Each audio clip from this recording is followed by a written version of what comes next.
우리 삶을 주 앞에 돌아보면서 지난 한 주간의 삶을 주님께 올려드리며 함께 기도하십시다. 하나님의 선한 인도와 보호가 아니었다면 어찌 우리가 이 자리 가운데 나와 주님의 그 선하심과 아름다우심을 찬양할 수 있겠습니까? 하나님, 우리를 지켜주시고 인도하여 주심에 감사합니다. 감사의 고백을 주 앞에 우리의 입술을 열어 먼저 고백하여 드리십시다. 하나님께서 우리를 지켜주신 것에 대한 감사, 또한 우리를 돌봐주시고 인도하여 주신 것에 대한 감사, 우리 가운데 변함없는 은혜로 함께하여 주신 것들에 대한 감사를 먼저 주 앞에 고백하여 드리겠습니다. 또한 우리가 함께 기도하면서 나아갈 때는 하나님, 부족한 우리의 삶을 주께서 이 시간 붙여주시고 거룩한 보혈로 우리를 덮어주셔서 정결함을 덧입어 우리가 주 앞에 나아가는 시간 될 수 있도록 우리가 은혜를 구하면서 기도하면 좋겠습니다. 하나님, 거룩한 보혈의 사유하심의 은혜를 저희가 의지하며 주 앞에 나아갑니다. 우리를 정결케 하시고 덮어주시며 새롭게 하여 주시는 은혜, 오늘 우리가 드리는 예배 가운데 있게 하여 달라고, 특별히 예배 가운데 성령의 거룩한 임재를 구하면서 성령 하나님 충만하게 운행하여 달라고 간절하게 구하면서 함께 통성으로 기도하며 주 앞에 나아가도록 하겠습니다. 살아계셔서 역사하시는 아버지 하나님, 감사합니다. 하나님, 지난 한 주간 우리의 삶을 붙들어 주심에 감사드립니다. 변함없는 아버지, 그 크신 사랑으로 우리를 붙잡아 주셨고 하나님의 그 사랑으로 우리를 품어주셨음에 주님 감사드립니다. 주의 그 놀라우신 사랑이 아니고서야 어찌 우리가 이 자리 가운데 나와 주님의 그 놀라운 성호를 찬양하며 주의 이름을 붙들고 예배하며 기도할 수 있겠습니까? 하나님, 우리를 지켜주심에 감사합니다. 우리를 붙들어 주심에 감사합니다. 변함없는 사랑으로 우리를 덮어주심에 주님 감사드립니다. 하나님, 그러나 우리 삶을 돌아보았을 때 정직하게 우리가 주 앞에 온전하게 바르게 살지 못하였던 모습들이 있었음을 인정하고 고백합니다. 하나님, 이 시간 우리의 부족함을 정직하게 인정하며 아버지 앞에 나아가오니 주님, 주의 사유하시는 은혜 우리 가운데 임하게 하여 주옵시며 특별히 거룩한 주의 보혈로 우리 삶을 덮어주시사 하나님, 우리가 주님을 무서워 떨며 두려워하는 존재가 아니라 하나님, 우리를 사유하시고 정결케 하시며 새롭게 하시며 그 품에 안아주시는 사랑이 하나님의 품 가운데 나아가는 놀라운 은혜의 예배 시간이 될 수 있도록 하나님 인도하여 주옵소서. 하나님, 우리가 주님의 그 놀라운 은혜를 붙잡고 나아가는 예배, 하나님 앞에 온전한 감사의 기쁨의 고백을 드리는 예배 시간이 되므로 말미암아 주 성령께서 우리 가운데 운행하시며 거룩한 은혜로 충만한 은혜로 우리 가운데 함께해 주시는 귀한 역사들 경험하는 시간을 낼 수 있도록 하나님 인도하여 주옵소서. 성령 하나님, 우리 가운데 운행하실 것들을 기대합니다. 두세 사람이 내 이름으로 모인 곳에 나도 그들과 함께하겠다 약속하신 주의 그 약속이 신실하게 이루어지는 복된 예배, 오늘 우리가 드리는 예배가 될 줄 믿습니다. 감사합니다. 감사드리며 사랑하신 예수님의 이름으로 기도합니다. 하나님께서 구하시는 제사는 상한 심령이라. 하나님이여, 상하고 통회하는 마음을 주께서 멸시하지 아니하시리이다. 아멘. 우리 다같이 사도신경으로 우리의 신앙을 주 앞에 고백하여 드리도록 하겠습니다. 나는 전능하신 아버지 하나님 천지의 창조주를 믿습니다. 나는 그의 유일하신 아들 우리 주 예수 그리스도를 믿습니다. 그는 성령으로 잉태되어 동정녀 마리아에게서 나시고 본디오 빌라도에게 고난을 받아 십자가에 못 박혀 죽으시고 장사된 지 사흘 만에 죽은 자 가운데서 다시 살아나셨으며 하늘에 오르시어 전능하신 아버지 하나님 우편에 앉아 계시다가 거기로부터 살아있는 자와 죽은 자를 심판하러 오십니다. 나는 성령을 믿으며 거룩한 공교회와 성도의 구제와 죄를 용서받는 것과 몸의 부활과 영생을 믿습니다. 아멘. 다같이 자리에 앉으셔서 찬송가 342장 함께 찬양하도록 하겠습니다.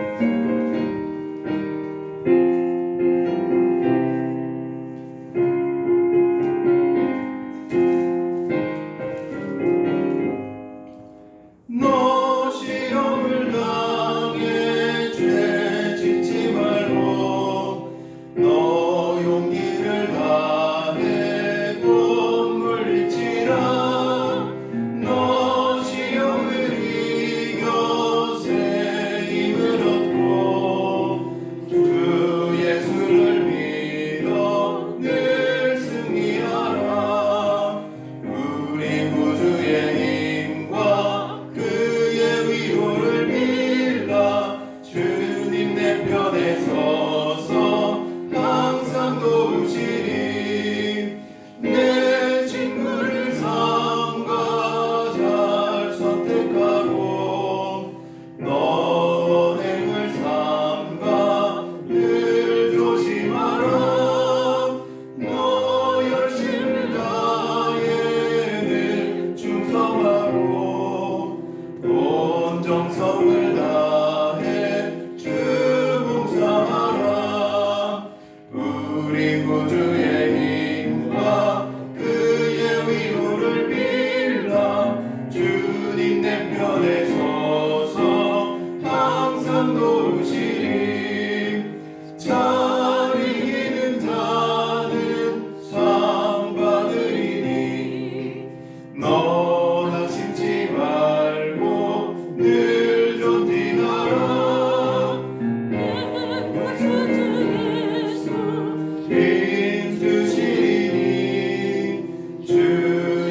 찬송을 받으시기에 합당하신 하나님 아버지, 지난 한 주간 험한 세상 속에서도 우리들을 각자의 삶의 자리에서 지켜주시고 인도하여 주신 하나님의 한없는 사랑에 감사드립니다. 풍성한 결실을 거둔 은혜의 계절, 복된 예배의 자리로 불러주시고 신령과 진정으로 예배하게 하시니 감사 찬송을 올려드립니다. 세상의 모든 근심을 내려놓고 오직 하나님께만 영광 돌리는 거룩한 시간이 되게 하옵소서. 우리 삶이 오직 예수 그리스도만 중과하고 예수 그리스도만 자랑하게 하옵소서. 하나님 아버지, 한 주간 세상 속에서 살면서 불순종하며 지은 죄가 있다면 그리스도의 보혈로 깨끗이 씻어주시고 죄 씻음의 역사를 경험하게 하여 주시옵소서. 민들레 교회를 사랑하시는 주님, 오직 십자가의 사랑으로 하나 되어는 공동체가 되어 한 마음과 한 뜻으로 하나님의 뜻을 이루어가게 하옵소서. 세계 복음화에 힘쓰시고 있는 선교사님께 더 큰 힘을 주어 하나님의 무한한 사랑을 전하게 하여 주시옵소서. 오늘도 예배의 자리를 사모하지만 나오지 못한 성도님들 기억해 주시고 동일한 은혜로 함께하여 주시옵소서. 예배를 위해 섬기고 돕는 손길도 있사오니 기억해 주시옵소서. 오늘도 말씀 선포를 위해 단위에 서신 목사님을 통해 하나님의 말씀이 우리의 말씀 가운데 비전을 발견하고 문제 해결을 받고 관계 회복되는 시간 되게 하옵소서. 우리를 사랑하신 예수님 이름으로 기도합니다. 계속 이렇게 나오네요. 주보에 보면은 이게 지난 한 주만인 줄 알았는데 계속 이렇게 나와서 좋은 것 같습니다. 우리 지난주 어디 말씀이었죠? 고린도서 4장 5절. 고린도서 4장 5절 말씀. 우리는 우리를 전파하는 것이 아니라 이렇게 시작되는데요. 우리 한번 함께 암송해 보도록 하겠습니다. 시작. 우리는 우리를 전파하는 것이 아니라 오직 그리스도 예수의 주 되신 것과 또 예수를 위하여 우리가 너희의 종된 것을 전파하니라. 고린도서 4장 5절 말씀. 아멘. 잘 외워 오셨습니다. 할렐루야. 그래서 이번 한 주도 붙들고 암송하셔야 될 말씀 주보에 나와 있는데 어디 말씀이죠? 잠언 3장 9절에서 10절 말씀입니다. 우리가 그리스도의 제자로 살아간다는 것은 되게 가치 있고 보람 있는 일입니다. 그 은혜들이 어떠한 것인지 말씀에서 우리에게 이야기하고 있는데 그것들이 우리의 마음에 좀 심겨지는 일들이 우리 가운데 있었으면 좋겠습니다. 그래서 말씀 잘 암송해 오시고 또 말씀과 더욱더 깊이 연합하고 친밀하게 살아가시는 우리 민들레 성도님들 되셨으면 좋겠습니다. 교회 소식 전하겠습니다. 다니엘 기도회 계속 진행되고 있습니다. 은혜 가운데 좋은 시간들 보내고 계시죠? 할렐루야. 그래서 우리 기도하는 시간 제가 가능하면은 이제 정지하고 싶지 않아요. 그 상황에 맞춰서 하시되 가능하면 우리가 기도의 시간들을 좀 확보하자. 그리고 정말 하나님이 어떤 일들을 하고 계시는지 좀 발견하자 하는 취지가 되었으면 좋겠습니다. 저는 억지로 신앙생활 하는 거 싫거든요. 여러분들도 싫으시죠? 네. 좋으십니까? 억지로 와야 되고 막 억지로 이 시간 지켜야 되고 하는 시간들보다 저는 기뻐하면서 주님 따라가고 싶어요. 기쁜 마음으로 또 주님을 만나는 설레임으로 우리가 신앙생활을 하는 것이 맞다고 생각합니다. 주님 우리를 자유하게 하시고 자유한 주의 자녀의 기쁨을 가지고 신앙생활 하도록 우리를 부르셨는데 억지가 되지 않았으면 좋겠거든요. 그래서 21일 동안 사실 하는 게 쉽지는 않아요. 저도 하고 있는데 지금 제 목도 지금 제 상태가 아니고요. 하고 있는데 저는 감히 말씀드리지만 기쁘다라고 좀 말씀드리고 싶어요. 하나님을 찾고 만나고 구하는 데 주시는 은혜가 풍성하기에 저는 그 시간을 기꺼이 드릴 만한 기쁨이 우리 가운데 있을 줄로 믿습니다. 아멘이십니까? 네, 그래서 주님을 기뻐하는 마음으로 또 주님이 어떤 은혜를 주실까 하는 사모하는 마음을 가지고 이 자리를 꼭 함께 지켜주시고 저도 시간이 되는 한 이 장소에 좀 올 수 있으면 오려고 노력을 하고 있습니다. 그래서 같이 함께 기도하고 예배하는 것 한 공간에서 좀 함께 하면 좋겠거든요. 그래서 그 일들 좀 같이 감당해 주셨으면 좋겠고 그리고 이 교회 사정상 그 얘기 전달에 들으셨겠지만 토요일에는 이제 토요일이 몇 번 남았죠 우리가?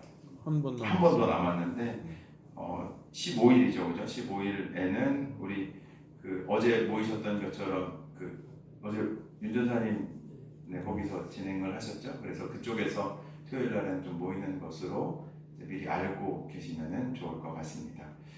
그리고 11월 셋째 주는 우리가 추수감사절로 지내려고 합니다. 한 해 동안 하나님이 우리에게 베풀어 주신 은혜가 참 많은데요.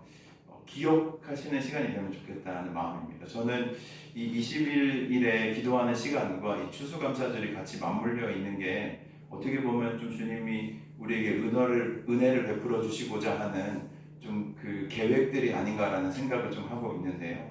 한 해를 좀 돌아보시면서 하나님이 우리에게 주셨던 은혜, 또 감사의 고백들을 우리가 좀 주님께 드리면서 우리의 마음을 담아 주님 앞에 나아가는 시간들 좀 가지면 좋겠습니다.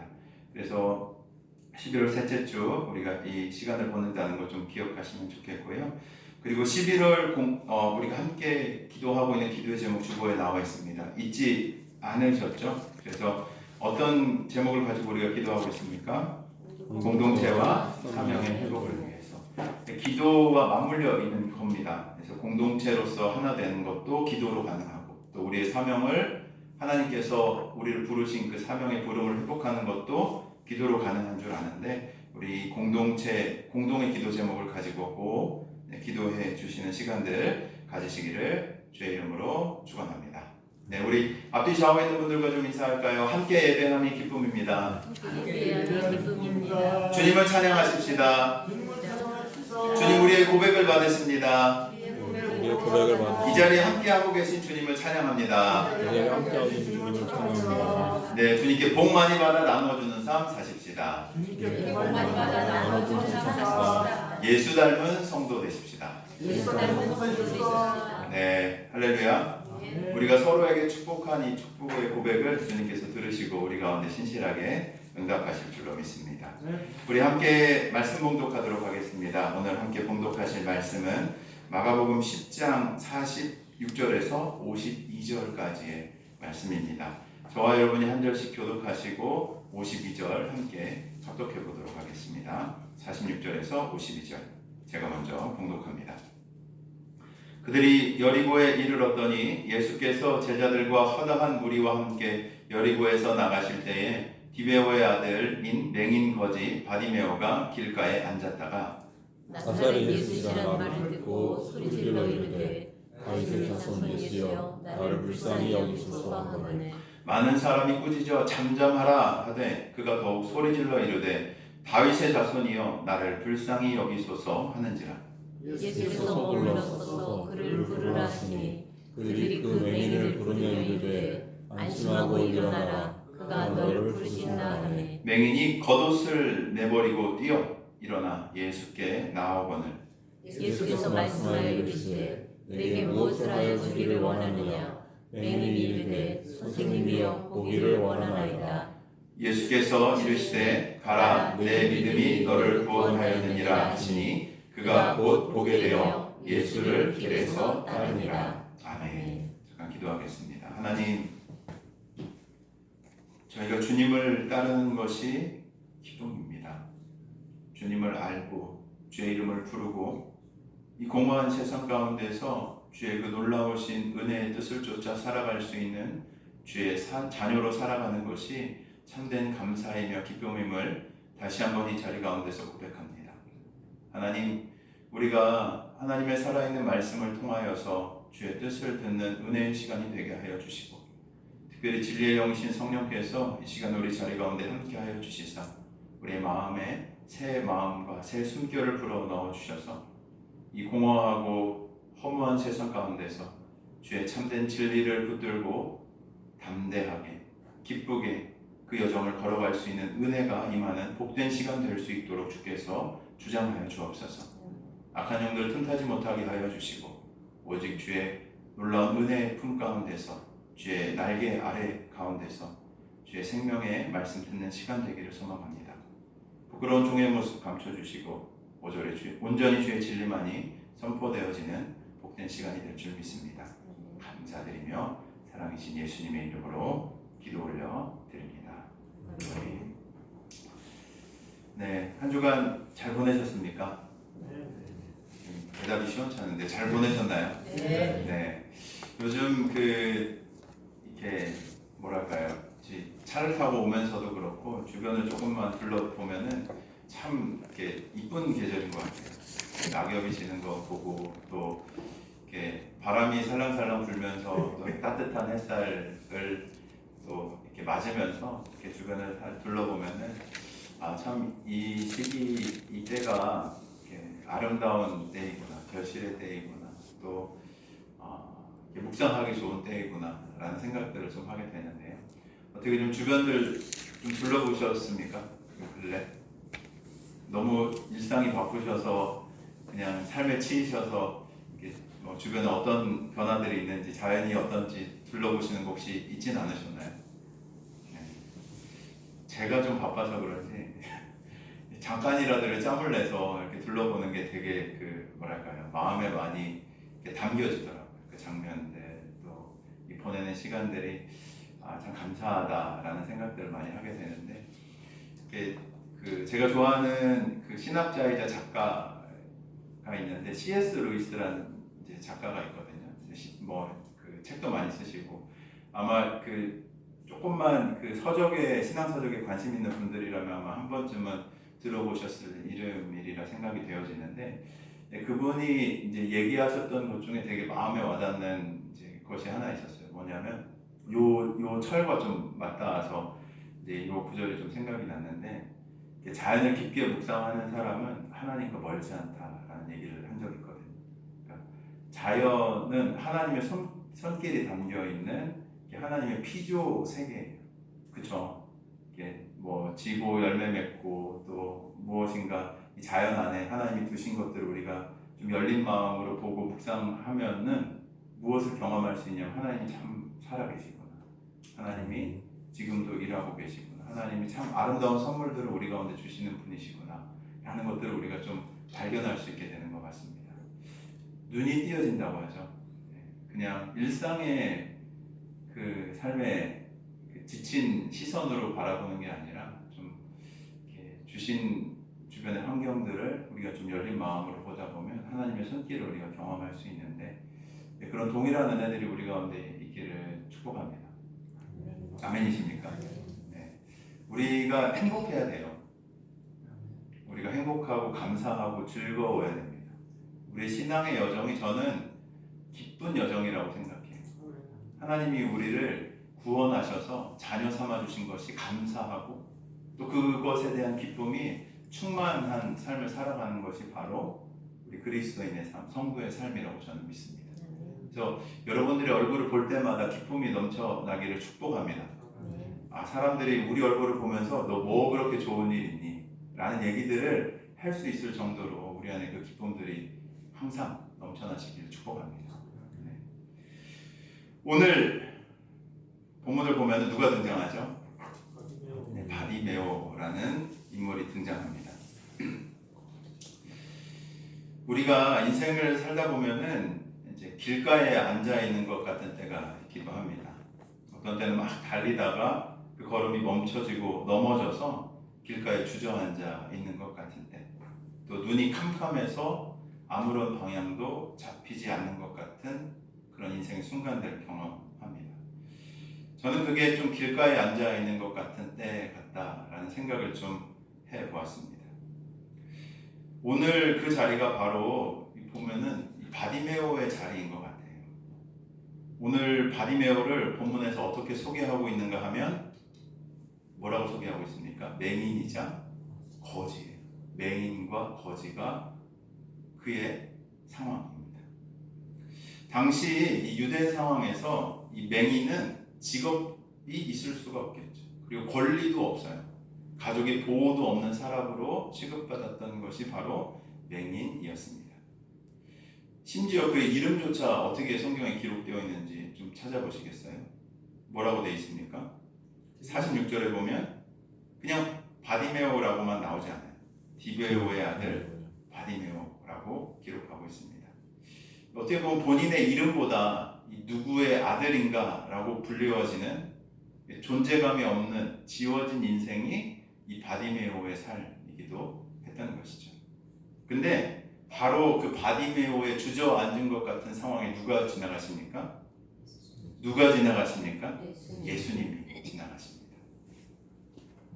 오늘 본문 한번 좀 살펴볼까요? 46절, 47절 같이 한번 읽어보겠습니다. 시작. 그들이 여리고에 이르렀더니 예수께서 제자들과 허다한 무리와 함께 여리고에서 나가실 때에 디베오의 아들 맹인 거지 바디메오가 길가에 앉았다가 나사렛 예수시라는 말을 듣고 소리질러 이르되 다윗의 자손 예수여 나를 불쌍히 여기소서 하더니. 맹인이잖아요, 그렇죠? 그렇기 때문에 이 바디메오는 볼 수가 없었습니다. 당연하죠. 보지 못했어요. 근데 바디메오는 어떻게 했습니까? 여기서 보면 뭐 했어요? 들었어요. 보지 못하니까 유일하게 할 수 있는 건 뭐예요? 듣는 거잖아요. 소리를 듣습니다. 본문에 사람들이 어떻게 얘기하냐면 나사렛 출신 유명한 선지자 예수가 지나간다 라고 얘기를 했죠. 그렇게 말한 것을 듣고 바디메오가 이야기합니다. 뭐라고 얘기하냐면 혹시 이분이 메시아가 아닐까라는 생각을 하게 됩니다. 그냥 이 사람들이 하는 얘기만 들어보면 그냥 단순한 소문을 전하는 이야기였어요. 나사렛 사람 예수, 이 유명한 선지자가 우리 동네에 온다더라.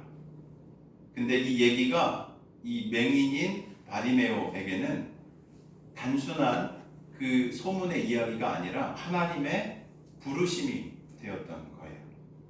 바디메오가 그 소식을 들었을 때 마음속에 무엇인가 몰렸습니다. 혹시 그분이 오래전부터 이스라엘에서 기다려왔던 메시아가 아닐까 라는 생각이 들었던 거죠. 말씀은 이렇게 좀 전해요. 말씀이 전하기보다 우리가 가지는 이 믿음은 어떤 때 혹시 생기는지 아세요? 믿음. 로마서에도 이렇게 나와 있는데 믿음은 어디에서 나요? 어디에서 나요? 듣는 거에서부터 나요. 믿음은 언제나 말씀을 들을 때부터 시작이 됩니다.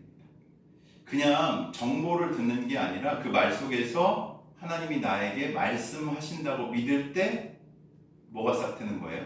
믿음이 싹 트기 시작하는 거예요. 이 바디메오는 예수님의 이름을 들었거든요. 근데 그 예수님의 이름을 듣는 그때에 그 이름이 곧 희망의 언어가 되었던 거예요.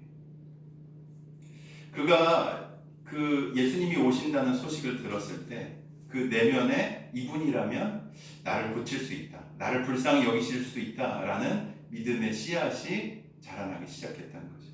말씀은 듣는 자의 심령 속에서 믿음이 되는 능력이 있기 때문입니다.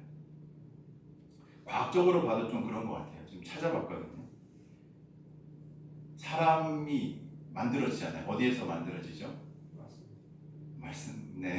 너무 많이 나가셨는데. 그냥 우리가 현상적으로 보면 어머니의 뱃속에서부터 사실 만들어지잖아요. 그러면은 이 태어날 때 무엇이 먼저 좀 발달할까요? 제가 찾아보니까 제 자녀가 뱃속에 있어서 그런지도 모르겠어요. 근데 태아가 임신 18주 정도부터 소리를 인식하기 시작한다고 해요. 그리고 24주가 지나면서 어머니의 목소리나 외부의 목소리를 구별해가지고 막 반응을 한다고 합니다. 이거는 이제 과학적으로 이미 증명된 사실이기도 해요. 근데 반대로 보면 시각은 언제부터 발달할까요? 네? 태어나면 애기 보나요? 못 봐요. 뭐 사진 분간을 못 해요. 어느 정도부터 이제 알아보기 시작하냐면 한 6개월 정도 지나면서부터 초점이 맞아지고 세상을 좀 또렷하게 본다고 합니다. 즉 우리가 살펴보면 인간은 태어날 때부터 눈보다 뭐가 먼저 열리는 거예요? 귀가 먼저 먼저 열리는 존재라는 거죠. 저는 하나님께서 인간을 그렇게 지으신 이유가 있다고 믿습니다. 우리가 세상을 눈으로 보기도 전에 먼저 듣도록 하신 이유 말이죠. 하나님께서는 우리가 먼저 듣도록 지으셨어요. 곰곰이 그래서 생각해 보면 믿음은 보는 것에서 시작하는 게 아니라 어디에서 시작한다고요? 들음에서부터 시작한다. 로마서 10장 17절에 이렇게 기록되어 있잖아요. 믿음은 들음에서 나며 들음은 그리스도의 말씀으로 말미암는다. 보지 못해도 하나님의 말씀을 듣는 순간 뭐예요? 믿음의 씨앗이 심겨지는 거예요. 눈이 열리기 전에 귀가 먼저 열리는 것처럼 하나님은 말씀을 통해서 우리의 마음의 문을 먼저 여시는 줄로 믿습니다. 보지 못하는 자가 들은 말씀으로 일어서는 것, 이것이 성경에서 말하는 믿음의 본질인 것이죠. 주님의 말씀을 항상 그래서 듣고 사시는 우리 성도님들 되시기를 축복합니다. 들어야 돼요. 들어야 된다. 예배 우리가 왜 드리는지 아세요? 왜 굳이 우리가 시간을 쪼개서 모여서 예배 말씀을 듣는지 아세요? 들어야 되기 때문에 그래요. 하나님의 말씀을, 선포되는 말씀을 우리가 공동체로서 함께 들어야지만이 우리의 믿음이 어떻게 해요? 성장하고 자라갈 수 있기 때문인 거예요. 주님의 말씀이 우리의 귓가에 들려지고 또 그 들려진 말씀이 우리의 마음 가운데로 내려가기 시작할 때 우리가 어떻게 살아갈 수 있는 거냐면 믿음의 삶을 살아낼 수 있는 거예요. 그냥 내가 다짐한다고 해서 믿음의 삶을 살아야지, 선한 삶을 살아야지라고 다짐한다고 해서 그 삶이 그렇게 사라지던가요? 모르겠어요. 다짐을 좀 강하게 잘 하실 수 있는 의지가 있는 분이라면 조금 살 수 있을지 모르겠지만 금세 어떻게 되는 줄 아세요? 우리의 본성에 따라 돌아가게 되어 있는 게, 회귀하게 되어 있는 게, 우리의 이기적인 본성을 따라 살아가게 되어 있는 게 우리 사람이에요. 우리가 근본적으로 주의 말씀이 우리 가운데 살아있지 않는다면 그 믿음의 여정을 온전히 살아낼 수 없는 거예요. 그렇기 때문에 우리가 듣고 그 들은 말씀에 우리 삶을 상고하고 말씀에 주시는 그 음성을 우리 마음 한가운데 새기며 살아갈 때 우리가 이 믿음의 여정을 온전히 살아낼 수 있게 되는 것이죠. 전 다니엘 기도에도 그렇다고 생각해요. 수고하면서 이 저녁 시간을 비워두고 계속 시간을 왜 보내십니까? 그냥 세상 기준에 따르면 가서 노는 게 더 유익해요. 나를 즐겁게 하고 내 몸을 편하게 하고 하는 게 더 유익하지 않겠습니까? 좋은 음식 먹고 편하게 쉬는 게 더 내 몸을 돌보는 게 아니겠어요? 근데 그렇지 않아요. 우리는 어떻게 해야 되냐면 매일 들어야 됩니다. 믿으십니까? 믿으십니까? 믿으셔야 돼요. 매일 들어야 된다. 매일 주님이 나에게 뭐라 말씀하시는지, 매일 주님이 매일 우리에게 말씀하실 수 있는 분이 주일에만 말씀하시는 분 아닙니다. 저는 다만 우리 교회를 향한 이 말씀을 통해서 하나님이 주시는 말씀들을 정리해서 하나님이 어떤 뜻을 가지고 있는지를 말씀해 드리는 것뿐이지, 주님이 우리 개개인에게 매일매일 말씀하시는 분이시라고요. 그것을 듣고 살아가는 것이 그리스도인 삶입니다. 그 음성을 따라 살아가는 기쁨들이 충만해야 하는 것이 그리스도인이에요. 내가 믿음대로 하나님이 말씀하신 것에 따라 이렇게 순종해 봤더니 하나님 이런 역사를 나에게 행하시더라. 이런 역경과 고생과 고난 가운데서 하나님께 기도했더니 하나님이 이 문제를 이렇게 풀어가시더라 하는 이런 간증과 고백들이 우리 가운데 있어야 하지 않겠습니까? 그래서 듣는 거예요. 이분들은 어떻게 그 과정들을 경험하셨는지, 그래서 이분들은 어떻게 그 하나님과의 만남과 하나님이 말씀하시는 것을 듣고 순종하면서 살아가셨는지를 각자의 간증의 언어로서 우리가 주의 말씀을 듣는 거예요. 이분들이 뭐 잘나서 이런 게 아니라 하나님이 나에게 이 시간을 통해서 무엇이라 말씀하시는지를 듣는 시간들을 가져가기 위해서 우리가 이 시간을 갖는 거라고요. 이런 은혜가 우리 가운데 풍성하게 날마다 있기를 축원합니다. 그냥 종교적인 행사를 한다면 그냥 저는 감두고 싶어요. 안 하고 싶어요. 하나님이 나에게 개인적으로 무엇이라 말씀하시는지를 듣는 은혜가 임하는 시간들이 되기를 축복합니다. 오늘 본문 바디메오의 고백을 잘 한번 좀 볼까요? 원래 사람들이 얘기하는 것을 듣고 그대로 사실 반응했다면 바디메오가 뭐라고 얘기해야 될까요? 뭐라고 얘기해야 될까요? 나사렛 예수여 나를 불쌍히 여기소서라고 얘기하는 게 맞지 않겠습니까? 그죠? 근데 바디메오는 뭐라고 얘기해요? 다윗의 자손 예수. 뭐라고요? 다윗의 자손 예수여 라고 고백을 합니다. 잘 봐야 돼요. 그냥 47절에 사람들이 말한 것은 나사렛 예수가 지나간다는 얘기였어요. 이제 아시다시피 예수님의 고향 나사렛은 그냥 어떤 지리적인 표지예요. 그래서 특별한 의미가 담겨져 있지 않은 일반적인 호칭인 거죠. 그냥 나사렛 사람 예수가 지나간다라는 얘기입니다. 근데 바디메오는 그 소리를 듣는 순간 마음속에 어떤 퍼즐이 맞춰지기 시작한 거예요. 오늘 이런 고백을 하고 있는 바디메오는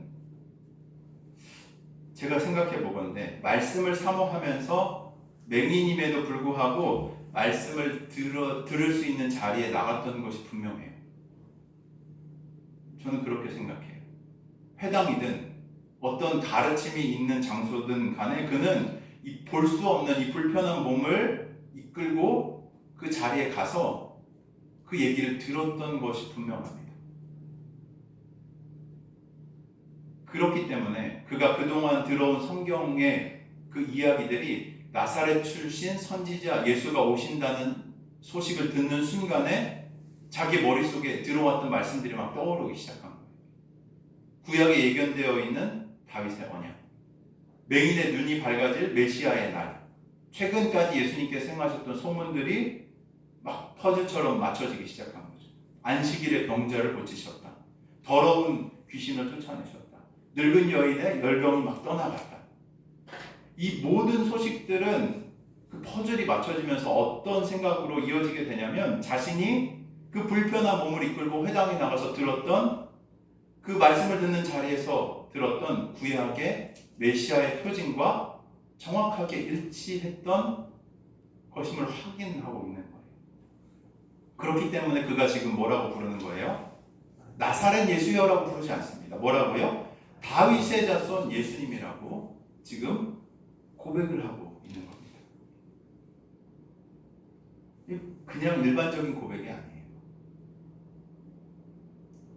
이 다윗의 자손은 왕권을 잇는 이 약속의 메시아, 하나님이 이 나라를, 이 이스라엘을 구원하시기 위한 약속하셨던 메시아에 대한 분명한 고백입니다. 그리고 이 불쌍히 여기소서라는 이야기는 왕의 자비를 구하는 믿음의 언어였던 것이죠. 근데 이 얘기를 하는 그때 주변에 있는 사람들 어떻게 하죠? 어떻게 합니까? 네, 조용히 해라. 제발 좀 시끄럽게 하지 말고 라고 꾸짖습니다. 그러면 조금 수그러들 법한데 이 바디메오는 어떻게 하죠? 48절을 보면 더 크게 다윗의 자손 예수여 나를 불쌍히 여겨주십시오 라고 더 크게 외쳤던 겁니다. 이런 행동은 예수님에 대한 확신이 없이는 불가능한 행동이에요. 이미 바디메오의 마음속에는 나사렛 예수가 아니라 메시아로 오신 예수님이 분명했던 겁니다. 그렇기 때문에 이렇게 더 크게 사람들의 제재에도 불구하고 믿음의 언어로 고백하면서 예수님을 불렀던 것이죠. 그가 얼마나 적극적이었는지 50절을 보면은 확인할 수 있어요. 50절에 어떻게 되어 있습니까? 한번 읽어볼까? 시작. 맹인이 겉옷을 내버리고 뛰어 일어나 예수께 나아오거늘. 네, 여기까지. 어떻게 해요? 겉옷을 내버렸다라고 기록합니다. 여기에서 겉옷은 우리가 생각하는 이런 겉옷 아니에요. 뭘까요? 네, 맞아요. 이 맹인이 어떻게 살았어요? 맹인하고 뭐라고요? 거지라고요. 그러니까 맹인이 잘 살았겠습니까? 그러니까 자신을 추위에서 보호해줄 유일한 보호의 도구가 뭐예요? 이거예요. 겉옷이에요. 그리고 날이 좀 따뜻해지면 그 겉옷 어떻게 사용했을까요? 앞에다 이렇게 널어놓는 거예요. 그리고 누군가가 적선해주는 돈을 거기에 받겠죠. 그냥 그게 없으면 사람들이 어디에 적선해주는지 어떻게 하는지 모르잖아요. 맹인이니까 볼 수도 없고. 그거를 어떻게 해요? 버리고 누구한테 뛰쳐나갔다고요? 예수님께 뛰쳐나갔다. 곧 자신의 생계와 신분의 상징이었던 이 겉옷을 벗어 던지고 예수님께 뛰쳐나간 겁니다. 이 겉옷을 내어 던졌다라는 원어를 좀 제가 살펴봤는데 그냥 잠깐 치운다는 의미가 아니라 되게 재밌는 게 결정적으로 끊어내다라는 의미가 담겨있는 헬라어가 쓰여졌더라고요. 그러니까 그냥 살짝 저기다 두고 내가 예수님께 나아간 게 아니라 어떻게 해요? 완전히 그것을 끊어내는 것처럼 던져버리고 누구한테 나갔다고요? 예수님께 뛰쳐나갔다. 어떻습니까? 이 바디메오의 행동을 보면은 위험한 행동이에요. 그렇지 않나요? 자기를 보호해줄 보호막, 자기의 삶을 영위해줄 이 겉옷을 던져버린다는 거. 이 겉옷을 잃어버리면 그는 이제 살 수가 없는 거죠. 밤의 추위를 견딜 수 없고 떨어진 동전이나 자리를 맡을 수도 없어요. 그럼에도 그는 어떻게 해요? 자신의 안정망과 정체성을 깨어버리고 누구를 향해 뛰어갔다고요? 예수를 향해 달려갔다.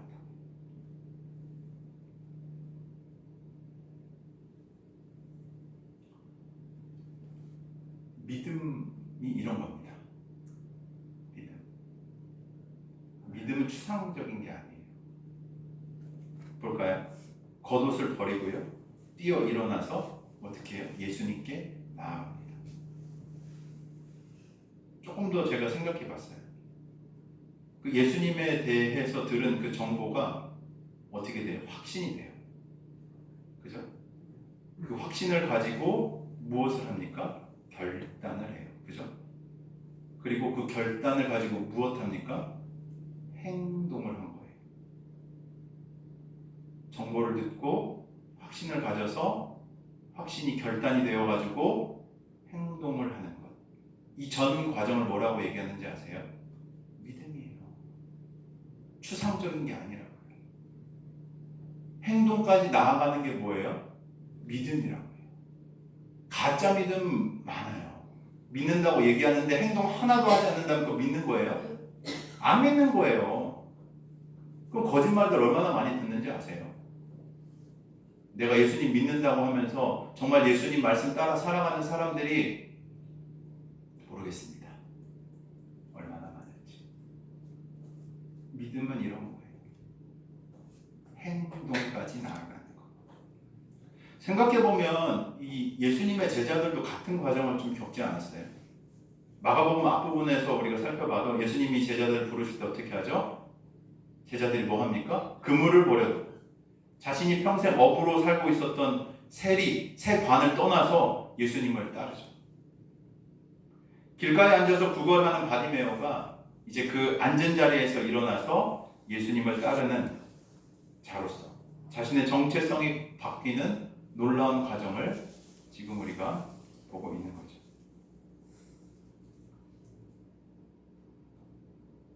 우리가 듣는 것에 그치지 않기를 축원합니다. 그쳐서는 안 돼요. 말씀을 듣고 확인해야 됩니다. 내가 듣는 이 말씀이 참인지. 사도행전을 보면 그 좀 기억하지 않으세요? 그 말씀을 듣고 막 상고하는 사람들이 있었잖아요. 어디 사람들이 그랬죠? 베레아 사람들. 이 말씀이 정말 참인지 아닌지 상고해보고 말씀을 고민하면서 그 말씀이 맞다 하면 참으로 여겨서 그 삶을 따라갔던 사람들이 있었어요. 근데 이제 문제는 뭐냐면 들어야지. 들어야 말이지. 이 넘쳐나는 인터넷 뭐 좋아요. 뭐 인터넷으로 보셔도 좋은데 이 넘쳐나는 하나님의 말씀인데 좀 분별해서 듣긴 해야 되지만 이 넘쳐나는 하나님의 말씀을 들을 수 있는 이 시대에 안 들어요. 안 듣는다. 즐거운 게 얼마나 많은지, 세상에 이쁜 게 얼마나 많은지, 그 듣는 것보다 다른 것을 훨씬 더 즐겁게 여기면서 그것을 쫓아 살아가는 삶의 모습들을 너무나도 쉽게 발견하게 됩니다. 보게 돼요. 믿는 사람들 안에서도 그냥 내가 믿음을 가지고 있지, 의뢰하는 내 삶의 어떤 그 종교적인 행위의 일부로서 가져가는 것.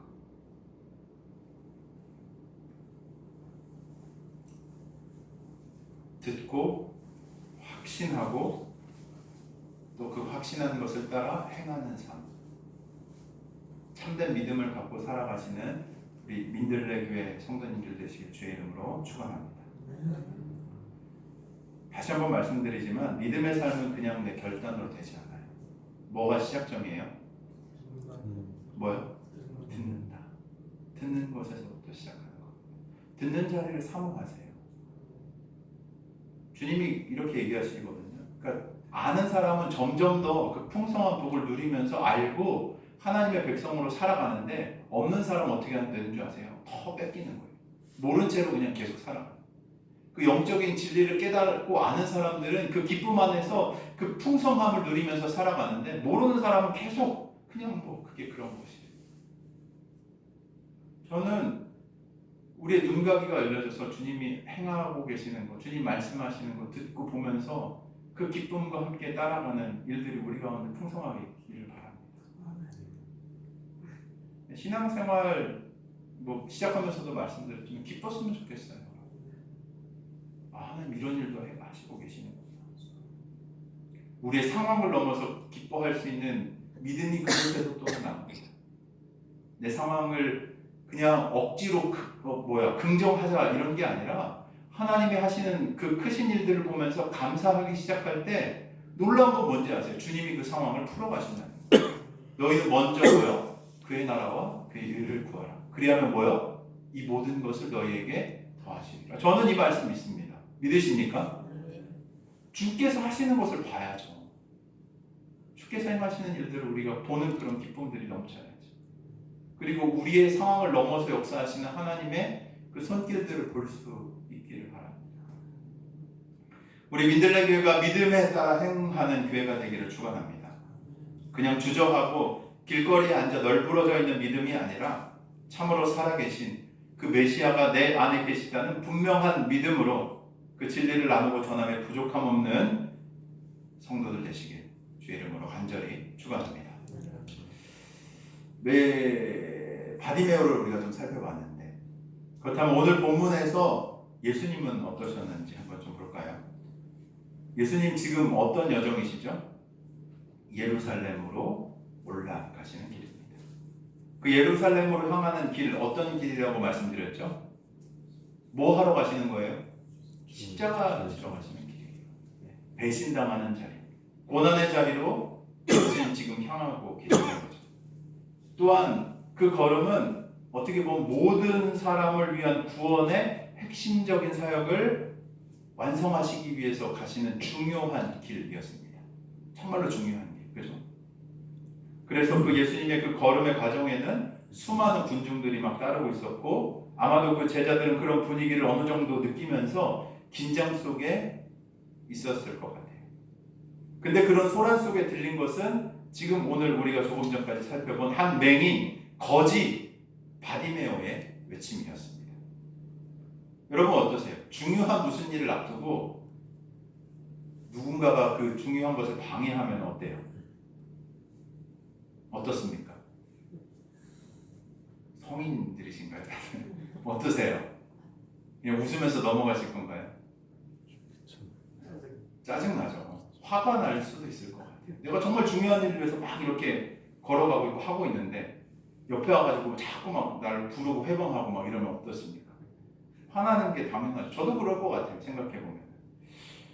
별 시덥지 않은 일로 방해하면 당연히 화가 나는 게 맞죠. 야! 비켜! 나 그런 거 신경 쓸 겨를 없어. 그렇지 않겠어요? 여유 없다.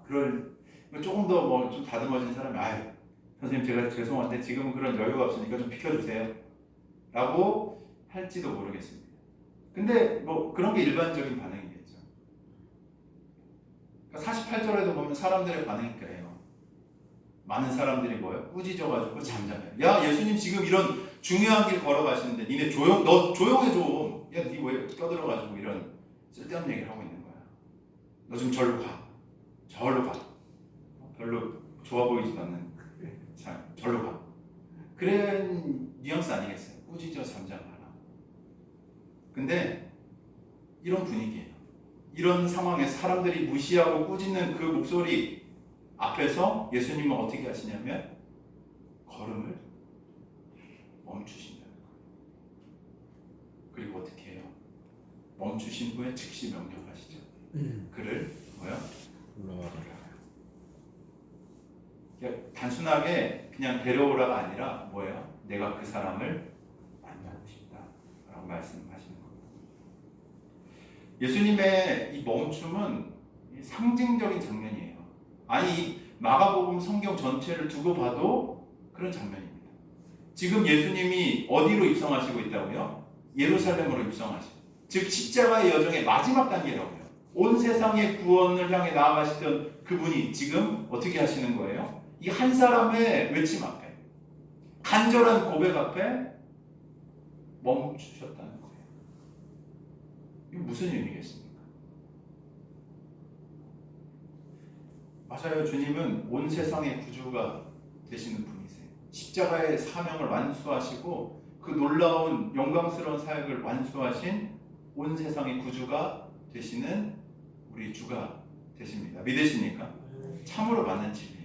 근데 오늘 본문을 보면 그런 주님께서 이 거대한 대의만을, 우리의 목소리를, 우리의 고통을 그냥 무시하고 지나가시는 분이 아니라, 대의만을 위해서 살아가시는 분이 아니라 한 사람의 외침, 소외된 자의 간절함, 절박한 자의 외침을 들어주시는 분이라는 것을 확인할 수 있는 것이죠. 저는 이게 복음의 본질이라고도 말씀드리고 싶어요. 이 주님께서는 당연하게 이 세상의 이 역사들을 완수하는 일들 안에 개입하시고 그 일들을 이루어 가시는 줄 믿습니다. 지금 이 순간에도 주님은 그 일들을 하고 계세요. 그렇지만 그 주님께서는 또한 어떤 분이시냐면 지금 이 순간에도 멈추시는 분이에요. 왜 멈추십니까? 그분을 찾는 간절한 자의 부르심에 응답하시기 위해서, 삶의 문제를 가지고 주 앞에 고백하는 자의 외침을 듣기 위해서, 삶의 처절한 자리에서 어떻게 할지 몰라 주님을 찾는 그 간절한 목소리를 듣기 위해서 주님은 지금도 멈추시는 줄로 믿습니다. 그때도 그러셨고 그 주님은 지금도 멈추시는 거죠.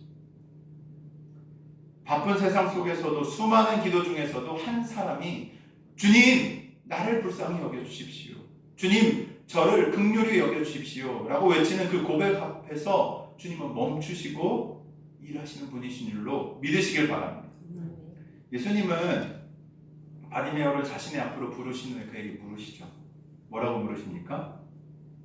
뭐라고요? 내게 무엇을 하여 주기를 원하느냐? 이 질문은 그냥 단순한 어떤 호의의 말이 아니에요. 이 전능하신 주님께서, 예수님께서 모르셨겠습니까? 당연히 아시죠. 행색만 봐도 딱 거진데, 눈이 보이지 않는 거 딱 보이는데 모르셨겠습니까? 근데 이 질문에 의도가 있어요. 무슨 의도인가? 예수님은 지금 바디메오의 입에서 믿음의 고백을 이끌어내시기 위한 질문을 하고 계신 거예요. 예수님은 이미 바디메오의 필요를 알고 계셨습니다. 그의 눈이 멀었고 가난하고 도움이 필요하다는 사실은 너무나도 분명하죠. 하지만 주님은 지금 이 질문을 통해서 그의 입술로 직접 믿음을 표현해라 라고 하시는 거예요. 따라하십시다. 믿음은 하나님이 아시겠지 에서 시작되지 않고 하나님께서 말하는 자리에서 시작된다. 하나님께서 아시겠지라고 하는 것에서 믿음이 시작되지 않아요. 어디에서 시작된다고요? 하나님께 말하는 자리에서 시작되는 줄로 믿으시기 바랍니다. 입을 열어 고백을 해야 되는 거예요. 예수님이 지금 그걸 요청하시는 거예요. 입을 열어 고백해라. 네 믿음이 무엇인지를 고백해라. 그것을 듣고 내가 응답하겠다라고 말씀하시는 거예요. 그냥 하나님 아시겠지? 아시죠? 근데 주님 뭘 요청하시는 거예요? 너의 믿음의 반응을 요청하시는 거예요. 네가 고백해야 돼 라고 주님 말씀하시는 거예요. 놀라운 그 그 영적인 진리 중에 하나가 제가 그래서 계속 얘기하라고 하는 거예요. 누군가에게 축복의 말을 건네고 믿음으로써 고백을 하고 그 사람의 삶을 긍정해주고 하나님이 주시는 마음을 나누고 하는 것이 주님이 우리에게 요청하시는 거예요. 그냥 내가 속으로 기도하면 물론 그것도 너무 귀하죠. 근데 주님이 우리에게 요청하시는 거예요. 네가 고백을 하면 좋겠어. 이 믿음의 고백을 들리게 하면 좋겠어. 그것을 선포하면 좋겠어 라고 주님은 요청하시는 줄로 믿습니다. 입을 여셔야 돼요. 우리의 입을 열어 고백해야 됩니다. 확신하는 것에 그냥 그치는 게 아니라 고백하고 아까 바디메오가 어디까지 나갔어요? 행동하는 것까지 나간 거예요. 로마서 10장 10절에 보면 사람이 마음으로 믿어 의에 이르고 입으로 시인하여 뭐요? 구원에 이르느니라. 입술의 고백이 이 마음 속에 있는 믿음을 어떻게 하냐면 완성시켜주기 때문에 그래요. 고백하시길 바랍니다. 충청도라 못해요. 아니에요. 하셔야 돼요. 믿음의 언어로 고백하고 선언하고 나누는 것. 우리 삶에 마땅히 해야 될 일인 줄로 믿습니다. 또한 예수님의 이 질문은 제가 이렇게 좀 보였어요. 인간적인 관계를 회복시키는 말씀이기도 했습니다. 당시 사람들이 바디메오를 어디 사람 취급이나 했겠어요? 그렇지 않나요? 길가에 그냥 앉아있는 거지지, 맹인, 그냥 잘 봐줘봤자 어느 정도로 보냐면 그냥 좀 불쌍하네, 불쌍한 사람 정도로 보는 것이 당시 사람들의 시선 아니었겠습니까? 근데 주님께서는 지금 그 바디메오를 어떻게 대해주시는가 하면 그를 대화할 수 있는 인격체로 대해주시는 거예요. 내가 너에게 뭐 해주면 좋겠니? 내가 너에게 뭐 해주면 좋겠니? 라고 물으시면서 그 바디메오가 대화하시는 거죠. 저는 예수님의 이 질문 안에 내가 네 마음속에 있는 거 좀 듣고 싶다 라는 이런 초청이 있는 것 같더라고요. 너 정말 원하는 게 뭐니? 네 마음속에 뭐가 있니? 라는 초대. 얼마나 인격적인 분이에요. 동일한 형상을 가진 사람들은 어떻게 하는 줄 아세요? 서로를 판단하고 급을 매기고 무시하고 그 인격성을 파괴하는 일들을 서슴지 않고 하는데 주님께서는 어떻게 하십니까? 그 상황에서 바디메오를 인격적으로 대해주시고 하나의 영혼으로, 사람으로, 대화하는 대상으로 여겨주시며 그 본 모습을 회복하시는 일을 하고 계시는 거죠. 주님은 지금도 동일한 일을 행하시는 줄 믿습니다. 믿으십니까? 주님은 우리의 급을 나누지 않으세요.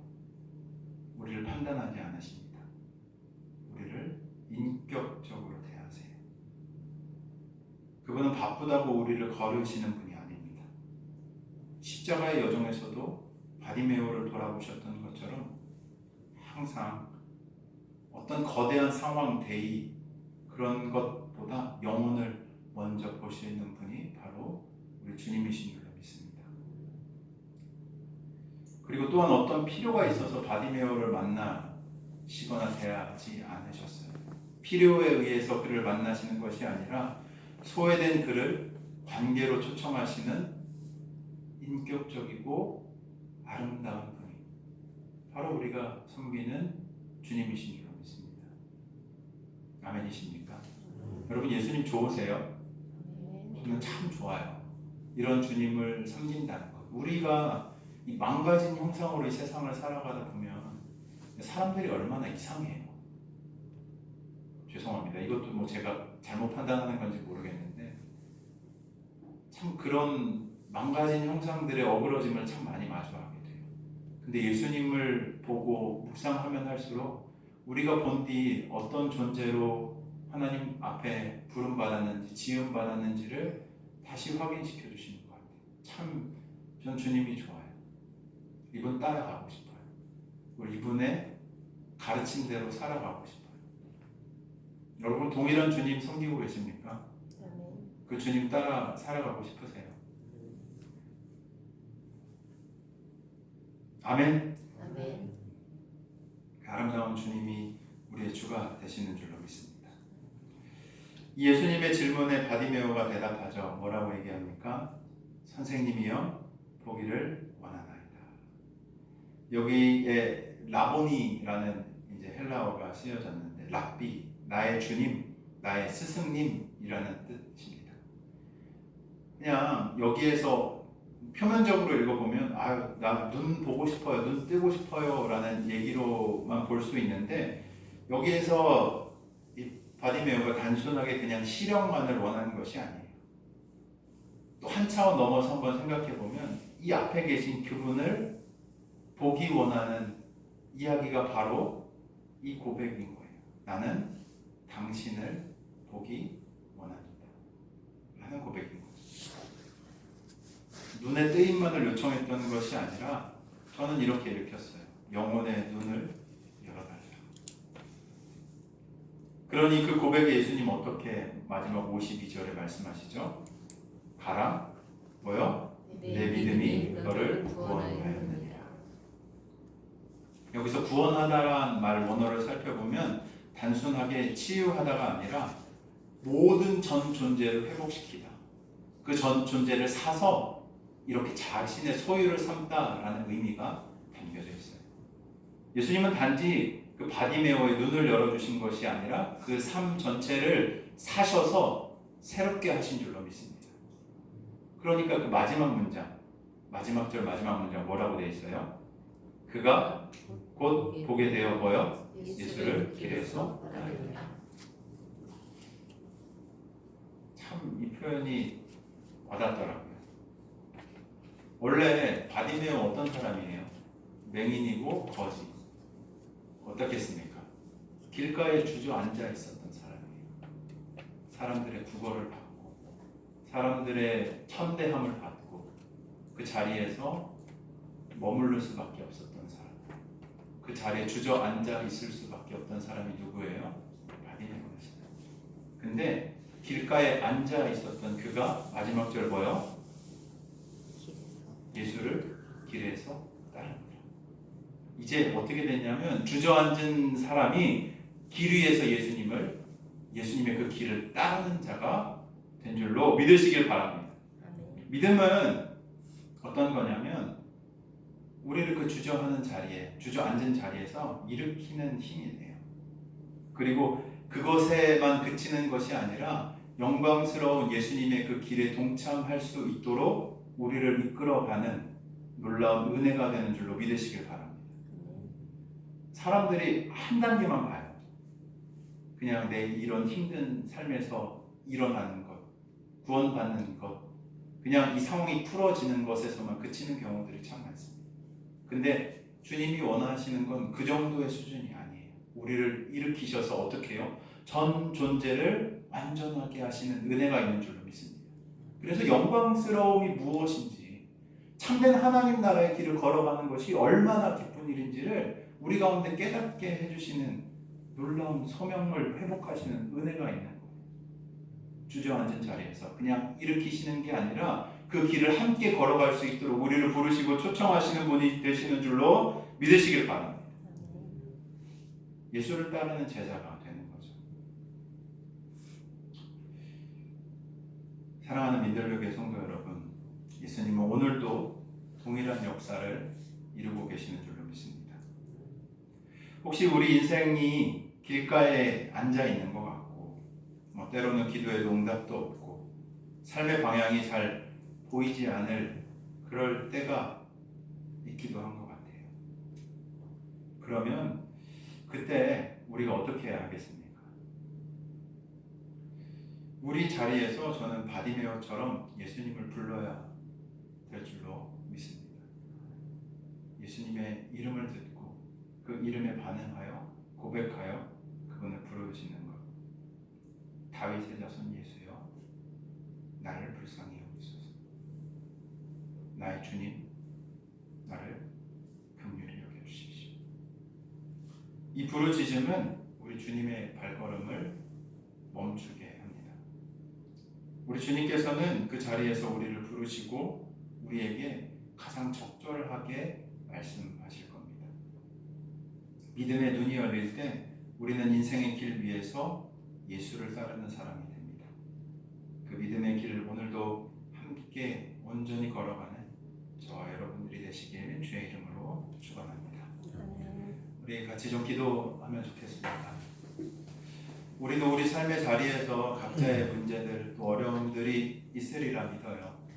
근데 그때에 그냥 낭망하고 주저하고 또 갈 길을 몰라 방황하는 것이 아니라 오늘 이 바디메오의 말씀을 통해서 우리가 좀 답을 얻었으면 좋겠습니다. 우리가 그때 무엇을 불러야 합니까? 주의 이름을 불러야 하는 거예요. 그냥 내 혼자 고군분투하는 것이 아니라 주님이 우리에게 이미 이 놀라운 은혜를 허락해 주셨어요. 자신의 이름을 부를 수 있는 특권, 자신을 찾을 수 있는 믿음을 우리 가운데 허락해 주신 줄로 믿습니다.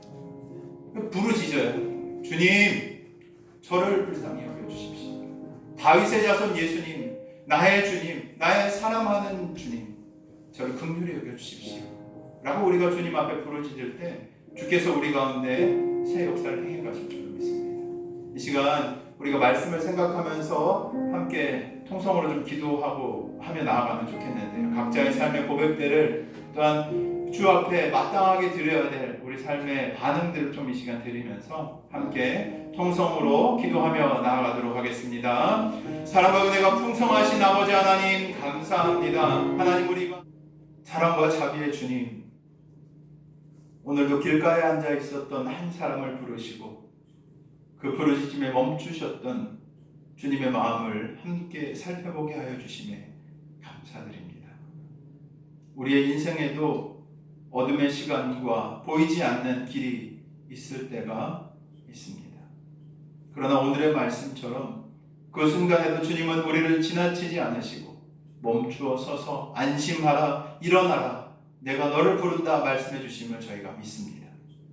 주님, 우리가 바디메오처럼 듣는 귀를 가지게 하여 주옵소서. 세상의 소음 속에서도 주님의 음성을 먼저 듣게 하여 주시고 다윗의 자손 예수여, 나를 불쌍히 여기소서 외치던 그 믿음을 우리 가운데도 허락하여 주옵소서.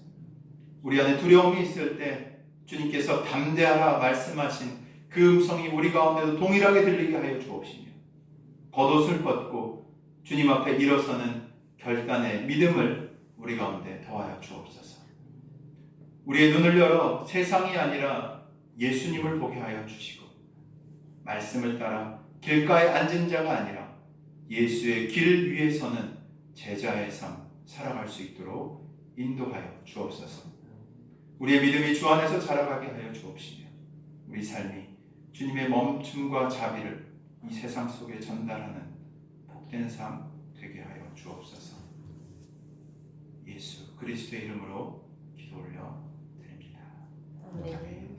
우리 자리에 일어나셔서 찬송가 595장 찬양하시면서 예물 봉헌하여 드리겠습니다.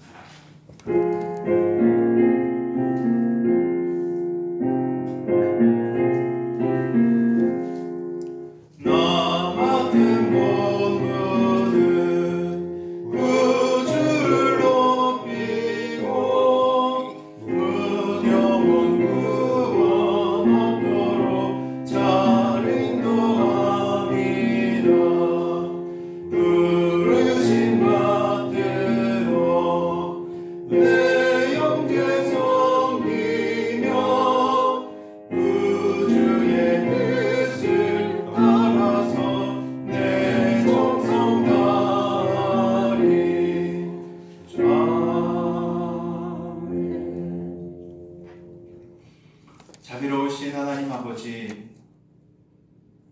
오늘도 우리를 주님의 은혜의 자리 가운데로 초청하여 주시고 생명과 믿음을 우리 가운데 허락하여 주심에 감사드립니다. 이 시간 우리의 마음과 정성을 담아 주 앞에 예물을 올려드립니다.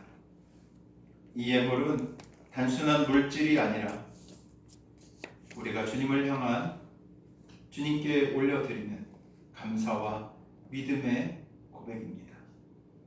바디메오가 겉옷을 내버리고 주님께 달려 나왔던 것처럼 우리도 우리의 의지와 염려를 내려놓고 다윗의 자손 예수여 나를 불쌍히 여기소서 외치면서 온전히 주님 앞에 이 시간 나아갑니다.